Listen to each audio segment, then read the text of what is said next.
राम राम सीताराम, राम राम सीताराम, राम राम सीताराम, राम राम सीताराम, राम राम सीताराम, राम राम सीताराम, राम राम सीताराम, राम राम सीताराम, राम राम सीताराम, राम राम सीताराम।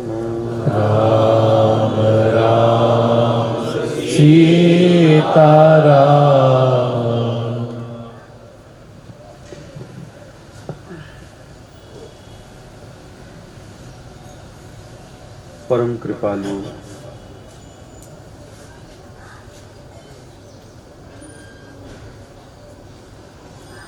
परम दयालु भगवान श्री हरि की कृपा करुणा से श्री भक्तिदाता हनुमान जी के इस मंदिर प्रांगण में हम लोग कुछ क्षण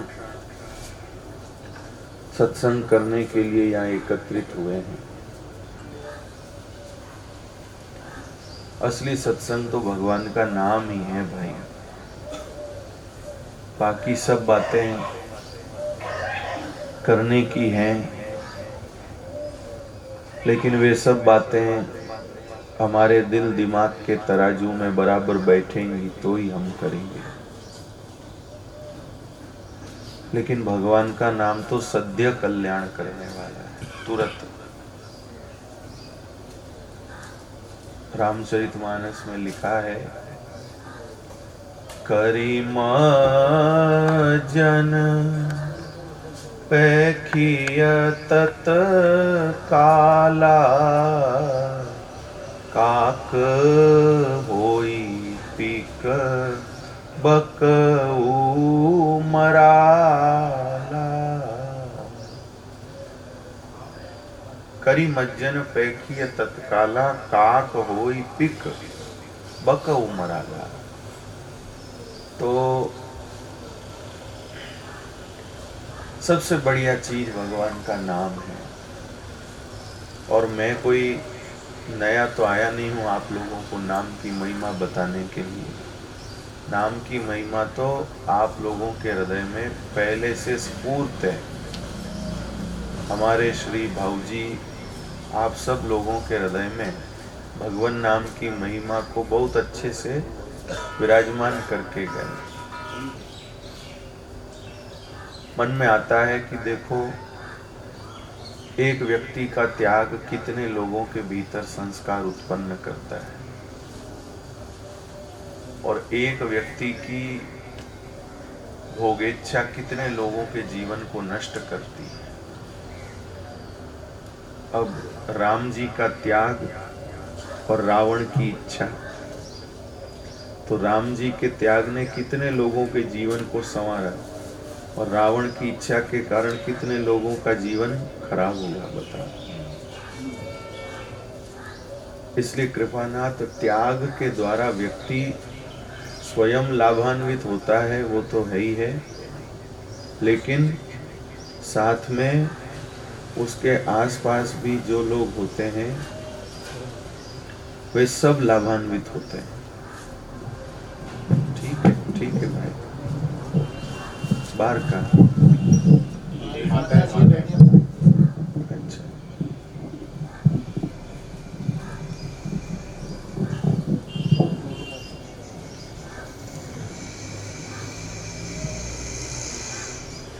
नारायण नारायण नारायण। तो एक व्यक्ति का त्याग कितने लोगों को लाभान्वित करता है, यहां आप लोग सब समझ सकते हैं।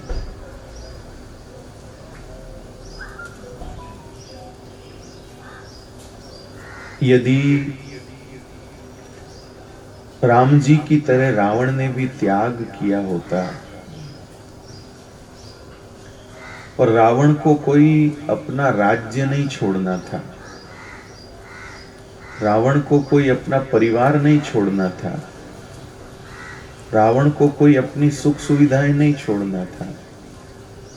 बस सीता जी के प्रति जो उसकी एक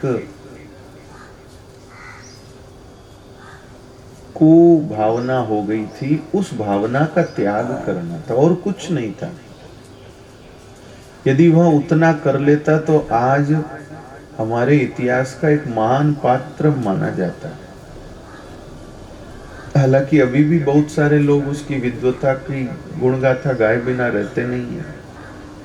बहुत विद्वान था, उसका बनाया हुआ शिव तांडव स्तोत्र सब लोग स्मरण करते हैं, कोई बात नहीं। लेकिन फिर भी यदि उसने वह एक व्यर्थ की कामना का त्याग किया होता तो वो महान चरित्र वाला इतिहास में उसका एक अलग स्वरूप होता। जिनके पास संस्कृति संपत्ति है, ध्यान से सुनना भाई, जिनके पास संपत्ति है उनके पास यदि संस्कार हो तो वे इतिहास पुरुष बन जाते हैं, वे इतिहास पुरुष बन जाते हैं। और जिनके पास संपत्ति हो लेकिन संस्कार नहीं हो तो उनके जैसे धिक्कारने योग्य कोई पात्र नहीं रहता। तो रावण ऐसा एक विशेष स्थान बना सकता था इतिहास में, लेकिन वो नहीं कर पाया। ये हम सब लोगों को अपने जीवन में ये सोचना है। हम लोगों को यद्यपि कोई यश नहीं प्राप्त करना है, हमको कोई इतिहास पुरुष नहीं बनना है, लेकिन फिर भी हम इतना जरूर सोचें कि जो व्यर्थ की इच्छा रावण का पतन करा सकती है, जो इतना विद्वान वीर ज्ञानी गुणी राम जी का परम भक्त नहीं था तो क्या हुआ, शिव जी का तो परम भक्त था, अपने मस्तक तक काट कर चढ़ा दिए थे। तो इतनी सब क्वालिटी होते हुए भी, इतने सब गुण होते हुए भी व्यर्थ की इच्छा से उसका पतन हो सकता है। तो अपने भीतर यदि कोई व्यर्थ की इच्छा रहेगी, बुरा नहीं मानिएगा, आप लोग तो सब बहुत सज्जन हैं, लेकिन सोचें यदि किसी के मन में इच्छा हो तो आज के समय में एक इच्छा नहीं, मैं सोचता हूँ कई व्यर्थ की इच्छा होती। रावण के मन में सिर्फ एक व्यर्थ की इच्छा थी, बाकी और कोई बात नहीं थी रावण में। एक व्यर्थ की इच्छा से ऐसा हाल हो सकता है, तो अपने कितनी कितनी इच्छाओं की सूची बनी हुई है, अपने कितनी कितनी इच्छाओं की सूची बनी हुई है भाई, तो अपना क्या हाल होने वाला है, कहां जाके गिरने वाले हैं। अब कहेंगे कि भाई इच्छा करना तो मनुष्य का स्वभाव है, आदमी इच्छा किए बिना तो रह ही नहीं सकता, जीवित रहने के लिए इच्छा रखना जरूरी होता है। स्वामी रामकृष्ण परमहंस, उनको अपने पीछे के दिनों में पकोड़ा खाने की इच्छा हो गई। अक्सर कह देते, आप देखना कई कई वृद्ध लोगों को बुढ़ापे में जब जाने का समय होता है तब कोई ऐसी इच्छा हो जाती है। हमारी दादी को इडली खाने की इच्छा हो गई, मतलब बस उनको कभी भी मेरे इडली लाओ, मेरे इडली लाओ। जब देखो हमारे दादाजी को भुजिया खाने का, उनके सिराने भुजिया रखनी पड़ती थी उनको ऐसा। तो स्वामी रामकृष्ण परमहंस को पकोड़ी खाने की इच्छा। अब सत्संग करा रहे हैं, सत्संग कराते कराते अगर मान लो रोड पर से कोई पकोड़ी वाला निकला, पकोड़े पकोड़े गर्मा गर्म पकोड़े, तो स्वामी रामकृष्ण परमहंस चेले को कहते मुझे पकोड़े लेके पकोड़े लेके। अब जितने भगत बैठे होते वो सब क्या सोचें कि भाई हमको तो सत्संग करा रहे नहीं है, सड़क पे ठेले वाले से पकोड़े मंगवा रहे हैं। कभी शारदा माँ को कह देते पकोड़े बनाओ, पकोड़े बनाओ, और कभी सड़क पर कोई जा रहा है पकोड़े लाओ। भक्तों को थोड़ा अटपटा लगा कि ये सबके सामने थोड़ा ये पकोड़ा कहना अच्छा नहीं, तो उन्होंने शारदा माँ को कहा कि माँ आप थोड़ा ठाकुर को कहो कि पकोड़े उनको पसंद है वो खाएं, लेकिन सत्संग चल रहा हो और सबके बीच में ऐसे पकोड़े पकोड़े वो ठीक नहीं लगता। ठीक है। शारदा माँ ने ठाकुर से कहा, रामकृष्ण परमहंस जी से, कि आपको पकोड़े का बहुत चाव है, तो आप जब आपका मन हो मुझे बोल दिया करो, लेकिन सत्संग में सबके सामने ऐसे पकोड़े पकोड़े करते हो अच्छा नहीं लगता है, कोई क्या उसका अर्थ लेगा। और आपको इतना पकोड़े पकोड़ों से प्रेम कैसे हो गया। तब रामकृष्ण परमहंस ने कहा, देखो माँ, ये एक अद्भुत जोड़ी थी रामकृष्ण परमहंस और शारदा माँ की, कि जहाँ रामकृष्ण परमहंस भी उनको माँ बोलते थे। अपनी पत्नी को माँ कौन बोलता होगा, लेकिन वे बोलते थे। रामकृष्ण परमहंस ने कहा, माँ देखो माँ, अब मेरे को जो प्राप्त होना था संसार में सब प्राप्त हो चुका है, सब प्राप्त हो चुका है। बस शरीर रखने के लिए कोई इच्छा होना जरूरी है, इसलिए मैंने पकोड़ों को पकड़ रखा है। जिस दिन ये भी नहीं रहेगी इच्छा, उस दिन ये शरीर भी नहीं रहेगा। और कुछ दिनों बाद जब रामकृष्ण परमहंस ने पकोड़ों को लौटाना शुरू कर दिया कि नहीं इच्छा नहीं, इच्छा नहीं है, उसके कुछ दिन बाद वो लीला में पधार गए। तो जीवित रहने के लिए इच्छा करना तो जरूरी है, बिना इच्छा के तो शरीर का मतलब ही नहीं है फिर। तो इसके लिए भगवत संबंधी इच्छा, श्री भगवान से संबंधित इच्छा, जो हमारे चिंतन को न खराब करे, ऐसी इच्छाएं जीवन में रखें जो हमारे चिंतन को न बिगाड़े। अब हम कोई सिनेमा देखने की इच्छा कर लें, सिनेमा लगता नहीं है, उससे पहले उसके ट्रेलर अपने मोबाइल में आने लगते हैं। बहुत साल पहले एक बाहुबली नाम की फिल्म आई थी, तो मैंने देखा अच्छे अच्छे लोग उसके यूं हो गए, उसकी ट्रेलर आई तो सब ऐसे बस बाहुबली बाहुबली। महात्मा लोग कथाओं में जिक्र करने लग गए, उदाहरण देने लग गए। तो कोई, मुझे उसमें कोई आपत्ति नहीं कि दिया क्यों नहीं दिया, वो कोई बात नहीं, लेकिन मैं बताना ये चाहता हूँ कि उसका ट्रेलर आया तो अब उसको देखने की इच्छा कर ली, हो गई किसी की, तो अब जो इच्छा हो गई तो फिर उसी का चिंतन बना रहा। इच्छा हो गई तो उससे संबंधित चिंतन बनता रहा। तो ऐसे भैया ये सब व्यर्थ की इच्छा है, क्योंकि इससे चिंतन बनता है। उसमें वो एक पहली 2 भाग आई थी, आप सबको तो पता ही होगा, बाहुबली की पहली आई फिर दूसरी आई। तो पहली वाली आई तो उसमें कोई किसी भैया ने उनको बाहुबली जी को मार दिया होगा, तो वो प्रश्न छोड़ दिया गया कि क्यों मारा उसने उसको। तो लोग आपस में ऐसे पूछते कि भाई उसने उसको क्यों मारा, उसने उसको क्यों मारा। तो जब तक वो दोबारा फिल्म नहीं आई, जब तक लोग ऐसे ही घन चक्कर हुए कि वो क्यों मारा क्यों मारा क्यों मारा। काल्पनिक चलचित्र था, लेकिन हमारे चिंतन का विषय तो बना ना, हमारे मस्तिष्क की ऊर्जा का उपयोग तो उसमें हुआ। आप कहोगे महाराज वैसे भी ऊर्जा बहुत है। वैज्ञानिक कहते हैं कि एक व्यक्ति अपने मस्तिष्क की ऊर्जा का सिर्फ 2% पूरी जिंदगी में काम ले पाता है, बाकी इतनी ऊर्जा है वो ऐसे ही रहती, क्योंकि कुछ करना धरना तो है ही नहीं। एक ही एक जैसा हम रोज रोज रोज रोज सब सरपट करते रहते हैं, तो मस्तिष्क की ऊर्जा का नया विनियोग कहाँ हो। तो भैया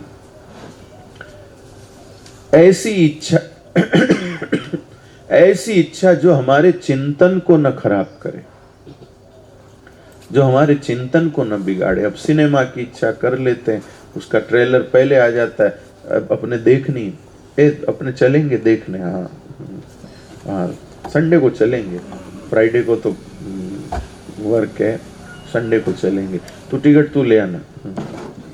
तो वो चिंतन उसका चलता रहता है। कोई शहर में रेस्टोरेंट खुला, पता चला वहाँ बढ़िया व्यंजन बनते हैं, तो बस शुरू हो गए, अपने चलना है। मंडे को चलेंगे, मंडे को मॉर्निंग ब्रेकफास्ट वहीं करेंगे, चिंतन बनता है। और भी ऐसे, ये तो मैं तो छोटे मोटे बता रहा हूँ, बाकी तो भीतर किसके क्या है भाई वो तो भगवान जाने, आप जाने। वह व्यर्थ की इच्छा हमारे चिंतन को खराब करती है, और भगवत संबंधी जो इच्छा है वो हमारे चिंतन को खूबसूरत बनाती है, हमारा मस्तिष्क उससे खूबसूरत हो जाता है।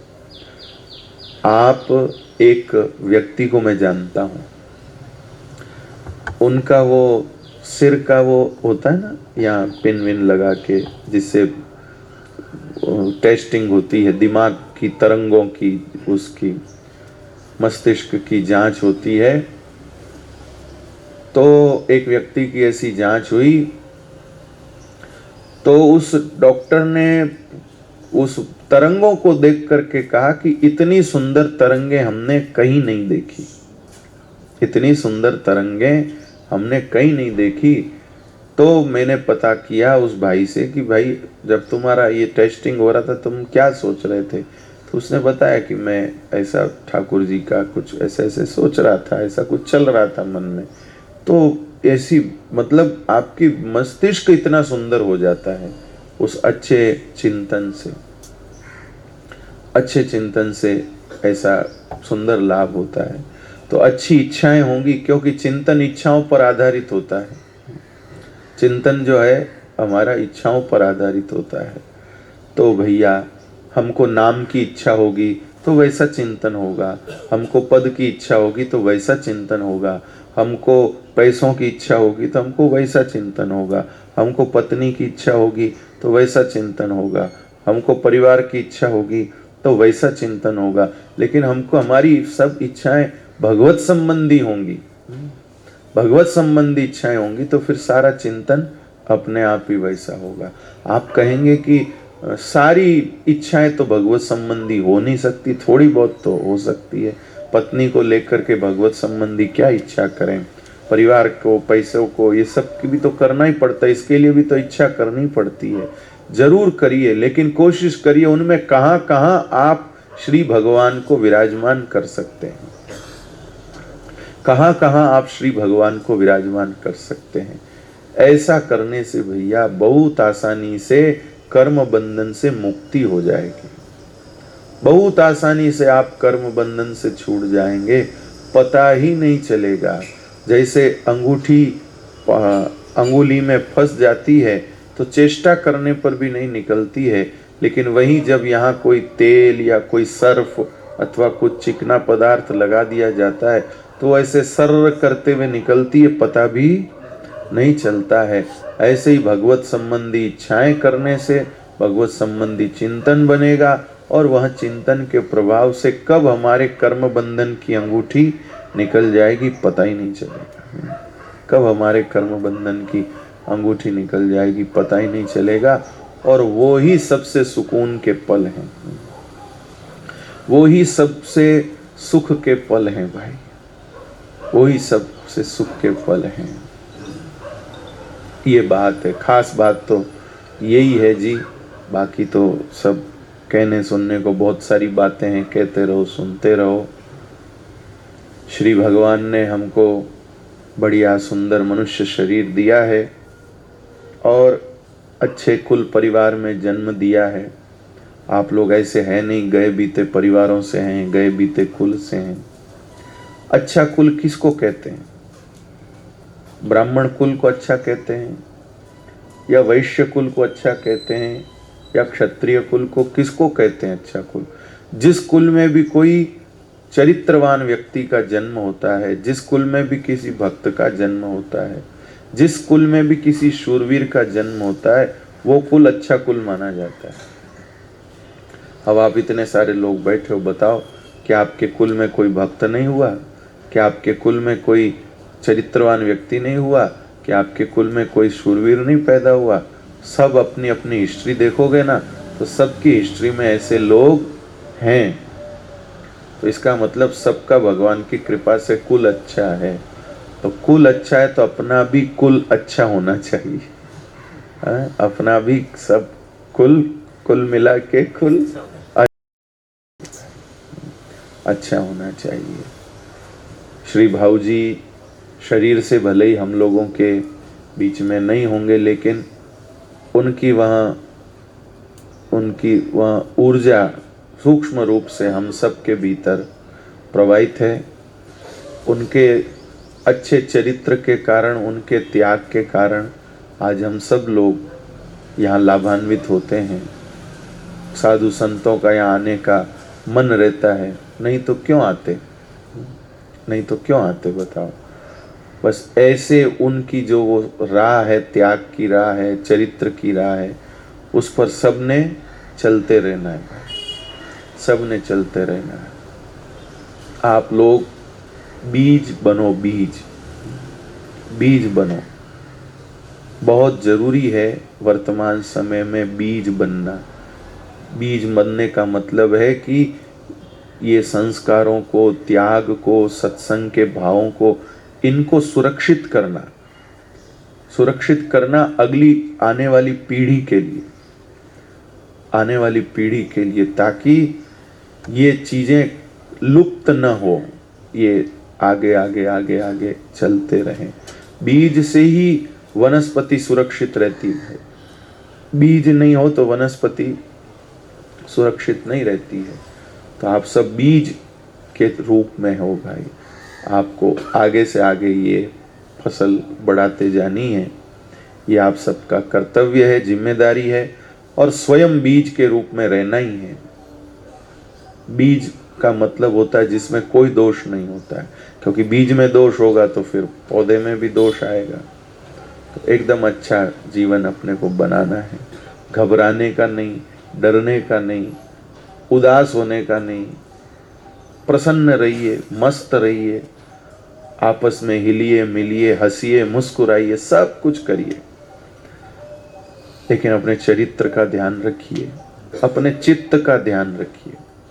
कई बार क्या होता है, चरित्र तो अच्छा हो जाता है, डर होता है ना। मैंने तिलक लगा लिया, ये कपड़ा पहन लिया, तो अब मैं चरित्र तो मुझे इन कपड़ों की लाज, ये कपड़े मुझे बिगड़ने नहीं देंगे। अब कोई ऊपर से ही पड़ जाए तो पता नहीं भाई, लेकिन ये कपड़े मुझे नहीं, मेरा चरित्र नहीं बिगड़ने देंगे, ये कंठी मेरा चरित्र नहीं बिगड़ने देगी, ये तिलक मेरा चरित्र नहीं बिगड़ने देगा। लेकिन चित्त पे तो ये कपड़े नहीं चढ़े हैं ना, चित्त को तो कंठी नहीं बंधी है ना, तो चित्त में तो बिगाड़ हो सकता है। अग्नि परीक्षा तो चित्त को बचाने की है। चरित्र तो भगवान की दया से हम लोग ऐसे वातावरण में हैं, ऐसे अपनी छाप पड़ गई है ऐसी कि हम चाहें तो भी कर नहीं सकते, क्योंकि करें तो जो इतनी भारी प्रतिष्ठा मिल रही है वो मिनटों में वो हो जाएगी। और अपने आप लोगों के लिए नहीं कह रहा, मैं तो अपने कह रहा हूँ कि और कोई हमें ऐसे लक्षण है नहीं कि जिसके लिए हमारी प्रतिष्ठा होगी, कि कोई शकल के लिए प्रतिष्ठा होगी, कि कोई अकल के लिए प्रतिष्ठा होगी। अपने इस ऐसी रहनी से ही प्रतिष्ठा हो रही है, तो क्यों नहीं होंगे। लोग कहते महाराज बहुत सरल है, बहुत सरल है, तो सरल रहने से प्रतिष्ठा मिल रही है इसलिए सरल है, नहीं तो कोई सरलता का, हर आदमी की अकड़ अपनी होती है लेकिन इसी से प्रतिष्ठा मिल रही इसलिए ऐसे रह रहे हैं। अरे देखो महाराज कितने सादे रहते हैं, कितने सादे रहते हैं। अरे सादे रहने से प्रतिष्ठा हो रही है इसीलिए सादे रह रहे हैं, बाकी किसका मन नहीं मचलता हाँ बढ़िया पहनने करने का है। तो इसलिए चरित्र तो इन सब चीजों के प्रतिष्ठा के लोभ में और सब चीजों के लोभ में टिक जाता है, लेकिन चित्त को तो कोई देखता नहीं, चित्त का तो अपना खुद का ही वो है। तो वहां हम किस प्रकार से अधिकाधिक भगवत संबंधी विचारों को भरें। कई जन कहते लगातार कथाएं करने से क्या है, लगातार कथाएं करने से मैं स्वयं भी समझता हूँ और चाहता भी हूँ बीच में कुछ विश्राम हो, वो ठीक है, भगवान की योजना से सब हो। लेकिन यदि हो भी जाए तो उस समय में चित्त को संभालना बहुत मुश्किल है। नहीं तो मैं समझता हूँ आज का मेरा दिन इतना अच्छा हो गया, मेरा सुबह इस चिंतन में आ गया, फिर मेरा दिन में भी सत्संग में आ गया, फिर शाम को भी सत्संग हो गया, फिर आजकल हम रात्रि को भी थोड़ा बहुत गुनगुनाते रहते हैं सब बैठ के, तो ऐसे करके पूरा दिन मेरा चित्त ठिकाने रहेगा, पूरे दिन मेरा चित्त ठिकाने रहेगा। बस ऐसे ही कृपानाथ, भले ही सत्संग के ऐसे सत्र न मिले रोज, लेकिन फिर भी हम कोशिश करें कि हमारा चित्त भी चरित्रवान रहे, हम शरीर से भी चरित्रवान रहें और चित्त से भी चरित्रवान रहे। कलयुग में छूट है कि आपका चित्त बिगड़ा तो आपको पाप नहीं लगेगा, लेकिन हम छूट का फायदा क्यों उठाएं।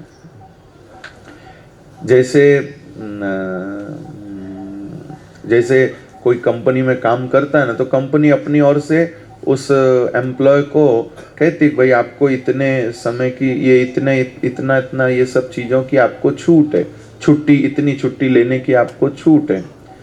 तो कुछ लोग ऐसे होते हैं कि छूट है तो फिर वह हर महीने में छुट्टी लेते रहते हैं। कुछ लोग अपनी छुट्टियों को बचाते हैं और फिर कोई अच्छा प्रसंग आने पर उसका उपयोग करते हैं। तो ऐसे ही कलयुग में भले ही छूट है कि आपका चित्त बिगड़ा तो आपको पाप नहीं लगेगा, लेकिन हमको इस छूट का फायदा नहीं उठाना है। हम तो अपनी ये छूट लेंगे नहीं, और जब हमारे पास में अवसर आएगा भगवत दर्शन का, तब उस छूट का फायदा लेके कहेंगे हमने कोई छूट ली नहीं है, इसलिए अब हमको ये फायदा मिलना चाहिए कि अब हमारी सारी छुट्टियां आपके चरणों में बीते, बस अब आपके सानिध्य में बीते, ऐसा अपने को लाभ लेना है। चित्त का चरित्र भी संभालें, इंद्रियों के चरित्र को भी संभालें और भगवान नाम से अपने जीवन को, समय को सार्थक करें। ये ही कैसे जल्दी अच्छी जगह लगाएं, इसका उपाय क्या है? चित्त जो है ना भैया, देखो कई सारी चीजों से उसमें विकृति आती है। आहार गड़बड़ हुआ तो भी विकृति आएगी, कोई वातावरण ऐसे उटपटांग में गए तो भी विकृति आ सकती है। ऐसे समय में भीतर नाम स्मरण चले, जैसे कोई ऐसे वातावरण में आपको जाना ही पड़ गया, कोई ऐसी मजबूरी हो गई। अब जैसे समझो ये भैया माइक वाले हैं और इनको किसी ने शादी में बुला दिया और शादी में वो सिनेमा के उल्टे सुल्टे गंदे गानों पे नाच रहे हैं, ऐसे ठुमक रहे हैं, उचक रहे हैं। अब ये बेचारे क्या करें, इनकी तो रोजी रोटी है, तो क्या करें, मना कर सके तो कर लें लेकिन अब क्या करें, वहाँ पैसे मिलेंगे। सत्संग वाले तो कहते भाई भगवान का काम है, कम लो पैसा तो पूरे वही देते हैं, तो ये क्या करें। अब वहाँ पर इनकी वो है, तो ये हो सके तो ये भीतर अपने नाम स्मरण करते रहें। यदि शरीर नहीं जा रहा है गलत विचारों में, गलत चिंतन में, जैसे एक उदाहरण के लिए कि स्त्री ही समझो कि शरीर तो किसी स्त्री के पीछे नहीं जा रहा है, पर चित्त जा रहा है, चित्त जा रहा है, तब क्या करना। तो ऐसा संतों ने उपाय सुझाया है कि भीतर से जोर जोर से भगवान के नाम को चिल्लाना चाहिए। मैंने ये प्रयोग करके देखा है। मैं जब विद्यार्थी, अभी भी हूँ विद्यार्थी तो, लेकिन जब मैं स्कूल में पढ़ता था तब मेरे मन में एक ऐसी चीज़ आई। ये सब के जीवन में आती है, लेकिन लोग ना कोई इसको स्वीकार करते नहीं, इस पर कोई बोलता नहीं, जबकि ये बीमारी के बारे में बात करना बहुत ज़रूरी होता है। तो मन में कुछ गलत विचार आते थे, मन किसी गलत दृश्य की तरफ जाता था, किसी गलत उसकी तरफ जाता था। तो ऐसे में मैं यही करता था, अंदर से जोर जोर से नारायण बचाओ, नारायण बचाओ, नारायण बचाओ, ऐसा जोर जोर से अंदर से चिल्लाना, बाहर नहीं चिल्लाना, अंदर से जोर जोर से चिल्लाता था नारायण बचाओ, नारायण बचाओ। तो वो चित्त एकदम ठंडा पड़ जाता था, एकदम शांत पड़ जाता था। एक तो यह प्रयोग है, और दूसरा इन सब खान पान गड़बड़ से, गड़बड़ खान पान से और गलत वातावरण, इन सब से बचें, बहुत अच्छा है। हम लोगों की पतन मेरा भी हो सकता है, लेकिन जो थोड़ी बहुत बचाव हो जाती है वो ऐसी हो जाती है, ऐसे वातावरण में कम जाने का काम पड़ता है। ऐसे खान पान से भगवान बचा लेते हैं। अब ये भी सब है, फिर भी चित्त जो है ऐसे हो जाए तो चित्त के ऊपर विचारों का ही प्रेशर पड़ता है। चित्त दबता है तो चित्त विचार से ही दबता है, और कोई चीज चित्त टैकल नहीं कर सकती, विचार ही कर सकते हैं। हमारे पास में कुछ मजबूत विचारों का समूह होना चाहिए। जैसे दादाजी कथा में जाते हैं, बच्चा उनका पोता चंचल है तो उनको पता है कि ये कथा में अब ले जाना भी जरूरी है और ये कथा में ऊधम भी कर सकता है, तो अपनी जेब टॉफियों से भर के चलते हैं। जैसे ही वो उचकता है, ले टॉफी, बैठ जा चुपचाप, तो वो बैठा रहता है। फिर थोड़ी देर में वो उचकता है, ले टॉफी, बैठ जा चुपचाप। बस ऐसे ही ये चित्त भी जो है ऐसे करता। अच्छे मजबूत विचारों की टॉफियां अपने को अपने जेब में रखनी चाहिए और समय समय पर जो ही चित्त उचके ले टॉफी जो ही चित्त उचके ले टॉफी, तब जाकर के ये चित्त जो है ठिकाने पर रहेगा भाई, ठिकाने पर रहेगा। अभी अपने यहाँ के ही एक सत्संगी ने मुझे रामकृष्ण के वचनामृत ऐसे एक पुस्तक दी जिसमें रामकृष्ण परमहंस की कई हुई अच्छी अच्छी बातें हैं। तो वो क्या है, वो विचार ही हैं, वो टॉफियाँ ही हैं। तो उनमें से कुछ मजबूत जो है विचार वो पकड़ लिए और फिर जैसे ही गड़बड़ हो ये ठोको एक, बस बैठ जाएगा चित्त। नारायण नारायण नारायण नारायण। जय सिया राम, जय जय सिया राम, जय सिया राम, जय जय सिया राम।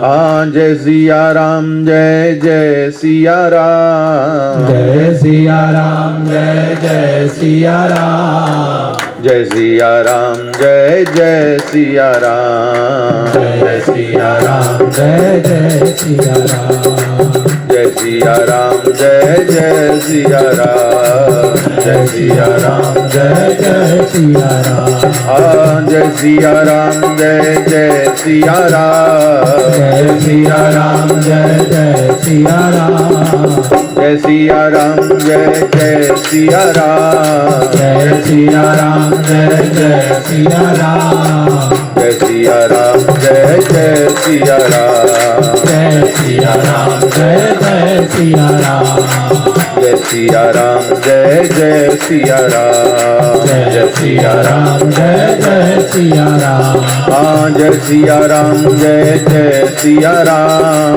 जय सिया राम, जय जय सिया राम, जय सिया राम, जय जय सिया राम, जय सिया राम, जय जय सिया राम, जय सिया राम, जय जय सिया राम, सिया राम, जय जय सिया राम, हाँ, जय सिया राम, जय जय सिया राम, जय सिया राम, जय जय सिया राम। सियावर रामचंद्र भगवान भगवान की जय। नारायण।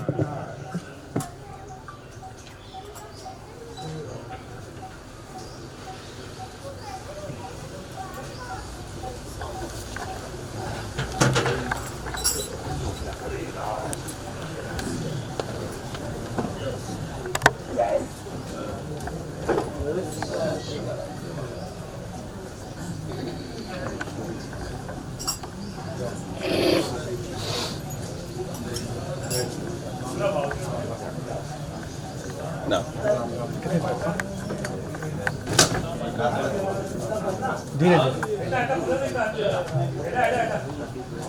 धीरे